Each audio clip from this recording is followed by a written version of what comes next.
So they took us to a passport control office and they kept interrogating us. So my wife was in labor.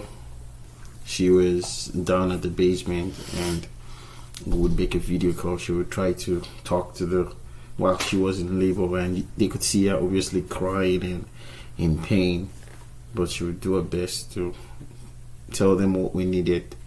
It was translating. Yeah.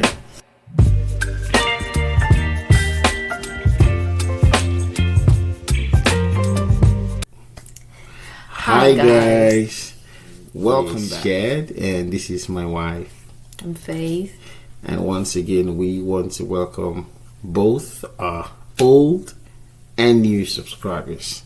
Thank you all for your love. Thank you for your support. Keep giving us your love by hitting the like, share, and the subscribe button. You can share with friends, share with families, and of course, feel free to leave a comment in the comment section. Thank you. All right, so in today's video, we'll be showing how we were able to get out of the UK back to Ukraine. For those of you who did not know, once we tried to leave through Romania, but we were not allowed to fly, so we had to think of other ways. I wasn't going to give up on the idea of us not going. And I'm glad that at this point, you know, in the story, Shed and I were on the same page, and he encouraged that we do anything to help us leave. So we were even we didn't mind applying for a transit visa at this point. But the thing with the transit visa, why we had a challenge with it, was that it was going to take like 2-3 weeks or even more for us to get a response, and we didn't have that much luxury of time to be waiting to get a transit visa. And thank God at that point there was like a scheme that was open for Ukrainians, but from Portugal. But the good thing was you could apply from anywhere. So we were able to apply for that residency of Portugal. I didn't even tell my husband about it, right? I just wanted to see if it works, and then boom, we both got the residency in Portugal. Ivan didn't need to because he's Ukrainian. Yeah, so we got that residency, and that was really encouraging. We felt since Portugal is in Europe, at least if we had any kind of residency from Europe, probably they would let us fly. So that encouraged us. However, when we tried to still get like other opinions from some of our friends to know if we could fly directly to Poland and go to Ukraine, many were like, oh no, that we couldn't do that, which obviously was the truth, that we needed to get to Portugal and fly from Portugal to Poland. That's the only point where it was possible. However, the flight from London to Portugal were long. It was expensive. It wasn't so much as to the cost, but it was just too long and not direct. And the most annoying part was we're still going to transit London. Back in London. To go to Poland. We're like, you know what? So I went to the airport, and I went to meet them at the airline. I'm like, guys, please, we want to go to Poland. We have Portugal residency. Are we allowed to fly? The man did all this check. He was like, oh, since Portugal is Europe and, you know, all of that, Schengen, yeah, probably he should be able to fly. And I was like, please. And then it was like, yeah, there won't be any issues. But we still had our doubts, but we went in faith again. Knowing that the timing was right, because guys, I was getting really close, and we didn't want to just take chances. So we got our ticket, we went to the airport, and this lady that was at the desk, she was like, oh, okay guys, where are you going? We're like, oh, we're going to Poland. And she was like, oh, why does your son have a Ukrainian passport? We're like, oh, we're actually living in Ukraine, and he's, you know, Ukraine national. I'm like, okay. And she asked me, do you speak Ukrainian? I'm like, yes, ma'am, I do. She was like, okay, give me questions in Ukrainian. And I responded. And while I was responding, she was just, she just stamped our document and all of that. She was like, have a safe flight. Hey, my goodness, we got my heart. Like, we're like, okay, one point checked, But then she stamped something on our boarding pass. And no visa needed, because she was actually having doubts about us going to fly, being able to fly without a visa. Without a visa. But the fact that I was speaking Ukrainian, and I told her, I'm like, hey, we came from Ukraine, we want to go back and all of that. She just, God just did it. And then that was God working right there, because the truth is, ordinarily they shouldn't let us go. They shouldn't. That was just, like my wife had said, we went in faith. We're speaking in faith. Our resolve was strong. We knew that was what we wanted, and that was the only way. So, and God just made it happen. And so they didn't check it to see that we had a visa to be able to fly, and that's how we went through security, went through immigration, and we boarded a flight. Yeah, through the gate. When we got to the gate too, that was the point that we were turned back the first time, right? Yeah. That's the point where you're just going into the flight. There was actually a delay for at the boarding gate, and that sort of when the flight was ready to move, they were sort of in a hurry, and they were like, go, go, go, go, go, go, everybody just go. And that's how they just pushed us. Have a safe flight. Oh my goodness. And then we just went in. We were just thanking God. Thank you, Jesus. Thank you. We're just praying and like, man, this is happening. And then we boarded the flights. We arrived Poland, and everything was good. By the time we were crossing immigration, we got to the immigration, passport control. And we submitted our passports. Where are you coming from? From the UK. And flipped our passports. Where's your visa? Did you know you needed a visa to be able to come into Poland? No, sir. I did not know I needed a visa to come to Poland. I'm not coming to Poland. I'm passing going through Poland to Ukraine. Can you just step aside, please?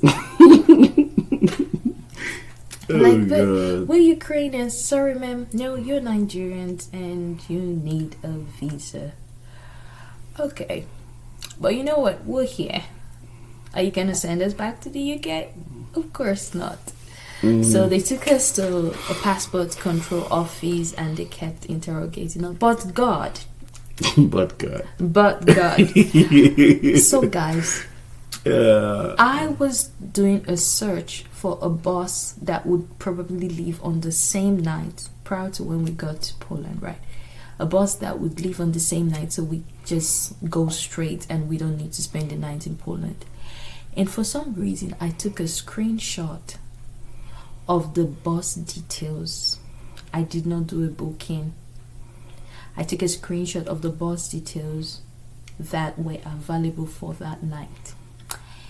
And when we were there, they were like, can I see an evidence that you are actually going to Ukraine? And I just showed that this was the bus that we planned to go get on. So just let's go catch that bus.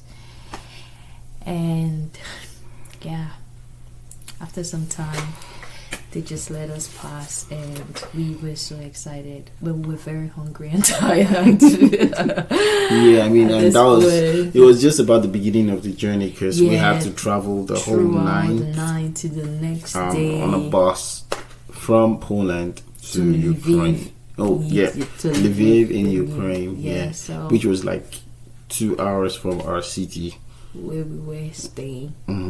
So they finally let us, in, and they were like, oh, next time we need a visa and stuff. We're like, it's fine. And then we made the journey.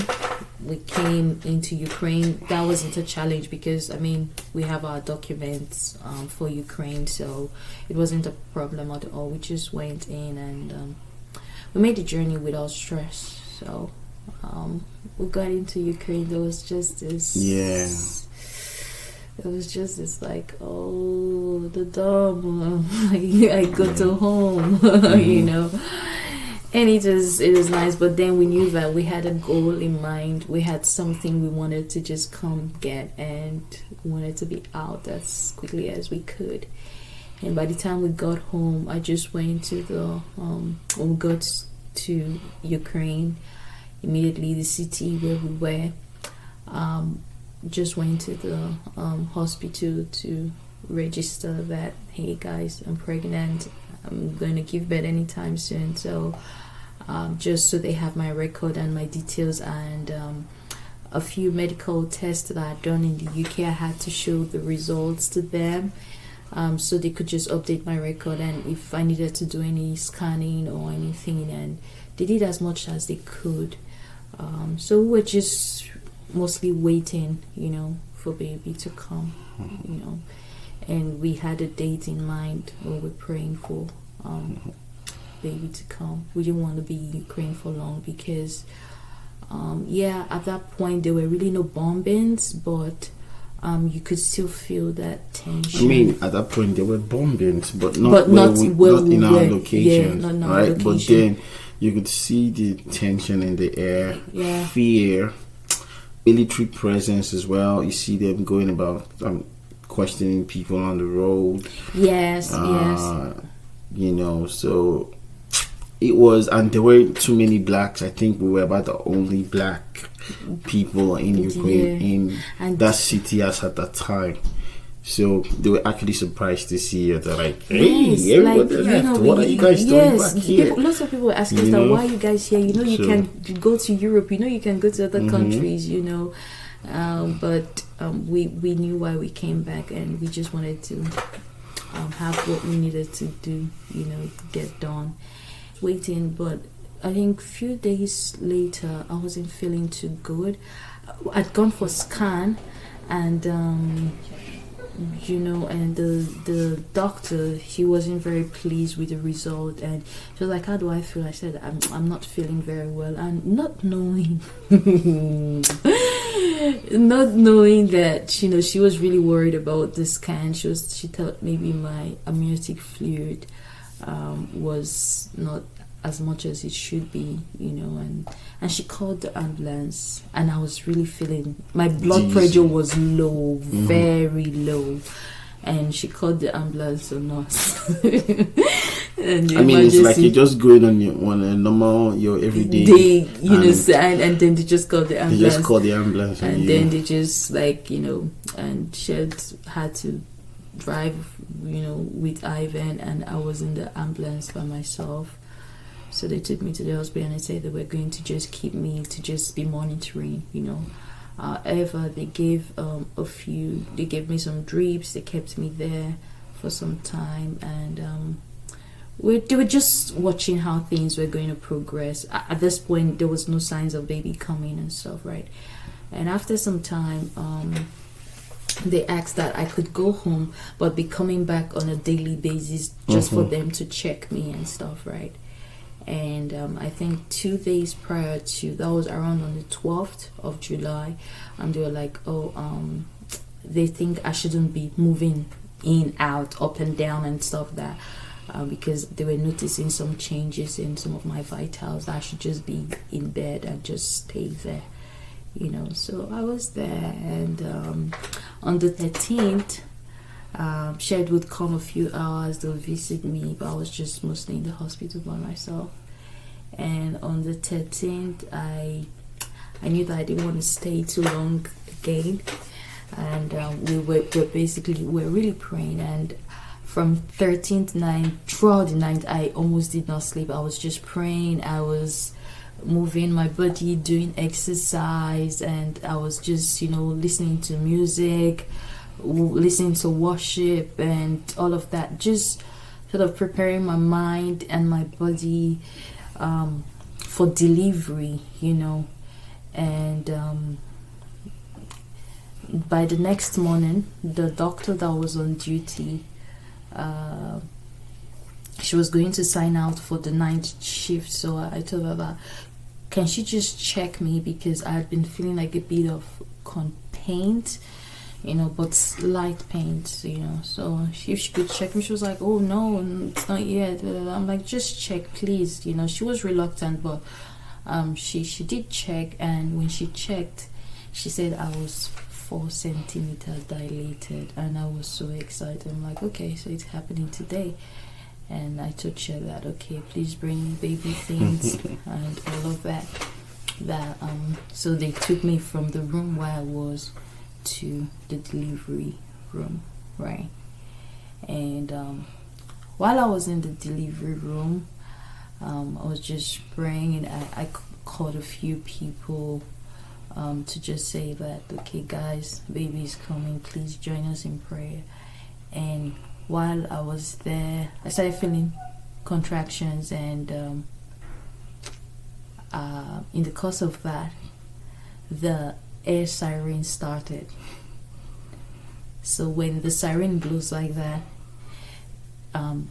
it's like a signal that there's a potential threat, or something is happening it could somewhere. be an air raid. Yeah. Because I was out and about trying to do some documents as regards to the documents of the baby. And so I also heard the sirens. So when it goes out like that, you have to go to the nearest bomb shelter. No matter what you're doing at that point, you had to look for, get a safe spot. So it was basically the same thing for them. Yeah, so it didn't matter, like anyone and everyone had to move. And at this point, I was in labor, like delivery mode. Contractions were on, and I was there with 2 nurses. Shed wasn't allowed to come in because he had Ivan, and there was nobody we could that could help us watch Ivan while maybe if he needed to be there with me in the process. So they took us to the bomb shelter. They took me to the bomb shelter, and we're down there. And most times you can't really tell how long you have to be in the bomb shelter. You just have to be there, And the contractions were getting more intense, and I think I started feeling more pain because I was scared. Yeah, I was scared because, for many reasons, I was scared. I was having a baby, and I knew God was there with me, but I didn't have the emotional support or comfort of my spouse, or family, or a friend, or someone close. Or so there I was in the bomb shelter, and the contractions were getting more intense. I was feeling scared. I started feeling cold. I was shaking, and the nurses, they had to give me a blanket to cover me. At this point, I was crying, and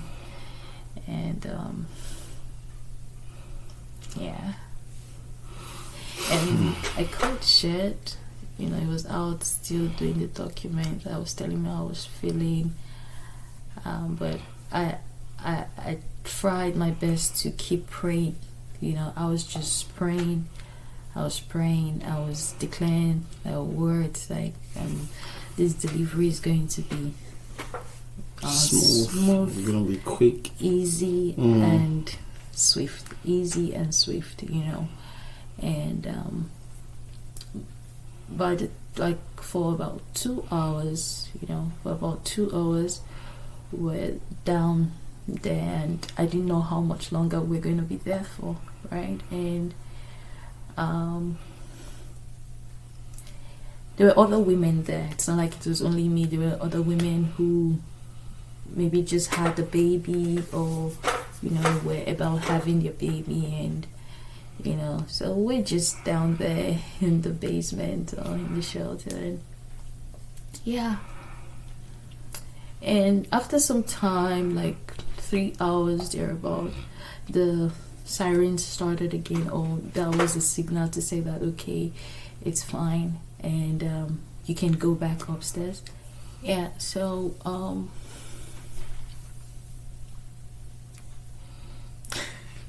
sorry.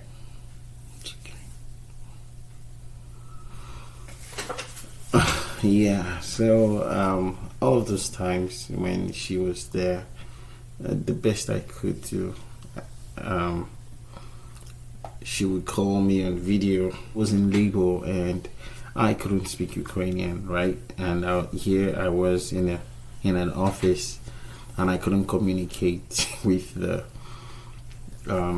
people at the office because we needed to get that document done before the child would be born. So my wife was in labor. She was down at the basement, and we would make a video call. She would try to talk to the while she was in labor, and they could see her obviously crying and in pain, but she would do her best to tell them what we needed. Translating. Yeah. So that was it. I was able to get the document done, and by the time I was leaving the office, the sirens went off again.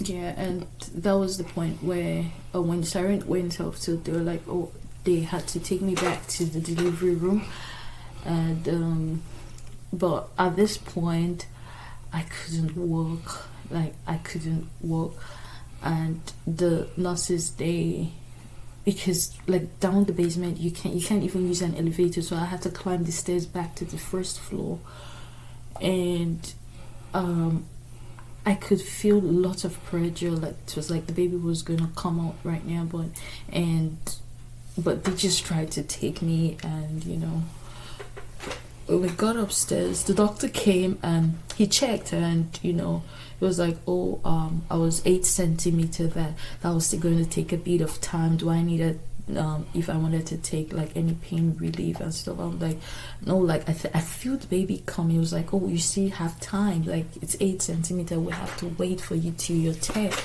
and stuff. And the doctor left me, and the nurse was just there with me. I was lying in the bed, and few minutes there was a kind of strength that just came on me, and I just got out of the bed and I opened my legs like this. Like I just held onto the bed, and the nurse, she was screaming in Ukrainian, no, don't push, and I told her, Mom. How did you say it in Ukrainian? Come on. No, she would just say that. She would just say, не можно, don't do it, не. I said, Pani, yeah, the baby is coming out. If I were you, and then she called the doctor, come, this woman is pushing and stuff. And the doctor came and he held, like just put his hand there, like, no, don't push. I'm like, I'm not pushing. I knew I was just saying that I'm not pushing, and then they just they lie me on the delivery bed and stuff, and yeah, and when I was in that position, they were like, okay, now push, and guys, I used all the strength I had, just one big strength, one big push. And that's how we got the victory. The baby, and we got Victor, and we got the victory, and the baby was at that point I'm like, okay, now I can leave Ukraine. Yes, and the baby was born, and it was a mixture of emotions. Yeah. Sweet. Before I came back, she already gave birth, and when I came, the doctor was like, "Hey, your wife already put to birth." I'm like, "What? Already?" And, it was. I didn't like the fact. I mean, it was beautiful. It was beautiful, and it was quick. I gave birth like past 12 noon. So it wasn't like a long labor. I'm grateful to God for that, and baby, he was just beautiful when he came out. He just cried, and the nurses were like, give me your phone, let me take a picture, do you want to see? And I just held him, and I just say, thank you, Jesus. and it was another boy. It was another boy. So we were just excited, and that was it. Immediately the child came. Within, I think 3 days later, it was 3 days. I went to the hospital to get to discharge them back to the house. But even before we got home, we were already out trying to get the documents. I had lots of emotions because I really needed my husband to be there with me, but Ivan was the priority for him at that point, and that's very understandable because, of course, why not? So, but I thank God for the strength He gave to me. So we had the baby on the 14th of July 2022, a beautiful baby boy, and we called our friends and family, and they celebrated with us, and so that is the birth of our second child. So we'll try to add pictures and videos as much as we can for you to just have a clear picture, right? So we'll continue after the birth in part B of this video. All right, so stay tuned. Watch out for watching, keep liking, and keep subscribing. All right, thank you so much. See ya. Au revoir.